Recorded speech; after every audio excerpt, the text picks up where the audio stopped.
सम्मानजनक मानदेय मिलना चाहिए। सम्मानजनक मतलब न्यूनतम मानदेय की गारंटी मिलनी चाहिए।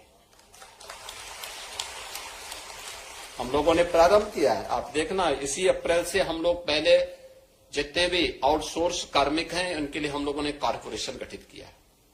पहले क्या होता था,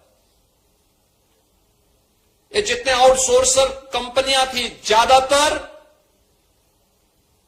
कोई ना कोई माफिया या कोई ना कोई नेता संचालित करता था। और शोषण कहां से करता था? सरकार से पाता था 10,000 12,000 और उसको मिलता था 5,000 6,000। वह सरकार से भी लेता था, उस कार्मिक से भी लेता था और साथ साथ नियुक्ति के समय भी उससे पैसा लेता था। हमने कहा भी 4,000 5,000 6,000 रुपए में क्या होगा किसी का? आज के समय में इतना पैसे से क्या कोई देखभाल कर पाएगा? और विभाग को बुला के मैंने बहुत सख्ती से कह रखा है, हर हाल में इसको लागू करो। अप्रैल से मैं चाहूंगा कि इस व्यवस्था को लागू करने की तैयारी करो। अब हम कॉर्पोरेशन को आगे बढ़ा रहे हैं, शोषण मुक्त व्यवस्था बनाएंगे, सम्मानजनक मानदेय अपने कर्मचारियों को देंगे। जो प्रदेश के हित में काम करेगा, प्रदेश के बचपन को संवारेगा, प्रदेश के विकास में भागीदार बनेगा, राज्य सरकार उसके साथ खड़ी होगी, उसको सम्मानजनक जीवन जीने के लिए आगे बढ़ने का अधिकार देगी। और इसके लिए मैं आप सभी आंगनबाड़ी कार्यकर्ती बहनों से कहूंगा, एक बड़ी जिम्मेदारी आपके ऊपर है। यद्यपि आपकी कार्यनिष्ठा पर कोई संदेह नहीं, क्योंकि जब इस संकट में प्रदेश था, हम लोगों ने कोरोना जैसी चुनौतियों को झेला है।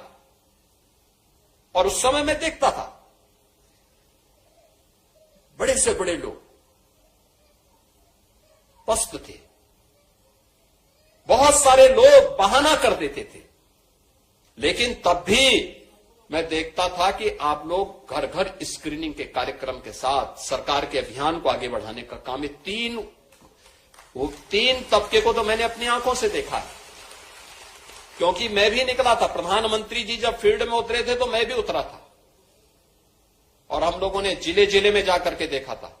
मैं किसी भी गांव में जाता था, क्योंकि अक्सर होता है कि हम लोगों के कार्य जनपद मुख्यालय पर या ब्लॉक मुख्यालय तहसील मुख्यालयों तक सीमित होता है। लेकिन कोरोना के दौरान मुझे लगा कि कुछ लोगों ने कहा गांव में बीमारी है, हमने कहा शहर के साथ साथ गांव में भी जाएंगे। तो मैं गांव गांव में भी उतरा, गांव गांव में भी गया, कई कई किलोमीटर हमें सड़क मार्ग से चलना पड़ा। और मैं देखता था, जब मैं किसी गांव में अचानक जाता था तो मुझे ये 3 वर्ग में से कोई एक देखने को मिलता था, या तो आंगनबाड़ी या आशा वर्कर या एएनएम में कोई ना कोई वहां मुझे दिखाई देती थी स्क्रीन करती थी। तो ये जो चुनौती का मुकाबला उस समय आप लोगों ने किया है, उसके कारण सरकार के मन में भी है कि नहीं, इनको उसी प्रकार से सम्मान भी मिलना चाहिए, आगे बढ़ना चाहिए, प्रक्रिया आगे बढ़नी चाहिए। और आज इसलिए स्मार्टफोन आपको उपलब्ध करवाया गया है। मैं इस अवसर पर आप सबसे इस बारे में कहूंगा, ये जो कुछ भी आज आपको 23,647 आंगनबाड़ी केंद्रों में सक्षम आंगनबाड़ी केंद्र के रूप में जो विकसित किया जा रहा है, जिसमें LED TV, RO water, nutrition garden, pre school kit, ये सभी विकसित हो रही है। आंगनबाड़ी केंद्र अब दिखेंगे, और अगर स्मार्ट आंगनबाड़ी केंद्र होगा तो आपका मानदेय भी स्मार्ट होना चाहिए ना। और इसी के लिए हम लोग आज आए हैं बोलने के लिए कि मैंने विभाग से कह दिया है, अति शीघ्र